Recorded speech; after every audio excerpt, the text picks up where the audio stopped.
Hello, this is Rhona Lloyd from the Scotland Women's 7s and 15s team. I hope you're having a wonderful evening at the virtual end of season dinner, and a big thank you to Scottish Rugby Blog for having me on. An event that I can show up to in shorts and a t-shirt and that I physically cannot be late for is pretty ideal for me, so that one's for sure appreciated.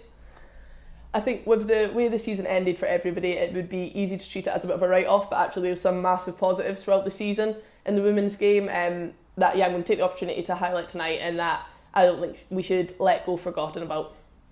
So at club level, we had Heriots winning that one only 18 months after coming into existence, and then Watsonians picking up their first ever Prem title, so big congratulations for both of those clubs. We didn't get to live out Cup Finals Day at Murrayfield, but when the season ended, we had absolutely no idea who was going to be there, and it's absolutely fantastic that there's that level of competition in the Prem now. At the grassroots side of the game, it was the first year that there was regionalised leagues, which just shows how much that is growing. And I've got reliable sources at Stornoway RFC that tell me that they get much bigger crowds than the men. So we love to hear that here. On the national side, we started with 2 wins away to South Africa and Cape Town. In the roaring sun, kind of stopping 20 minutes for water breaks, and then our final game was rearranged due to a storm back at home. So I think that's pretty reflective of how 2020's been, that roller coaster. We had 10 games lined up, which is more than double than what I played in my first season. So it's absolutely fantastic, the growth of the game.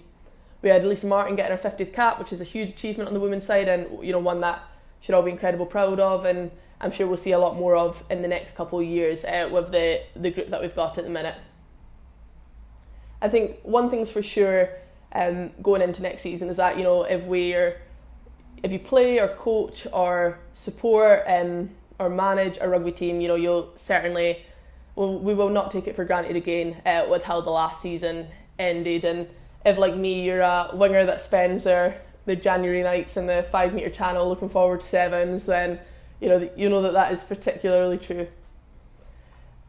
Big thanks to everybody that has kept the rugby content going over this past couple of months, and to the Scottish Rugby Blog for putting this on tonight and bringing our rugby community in Scotland together. I think somebody else that not only brings the rugby community in Scotland together but all over the world together is Doddy Weir, who this night is all about, and raising money for the My Name's Doddy Foundation, which are doing incredible work.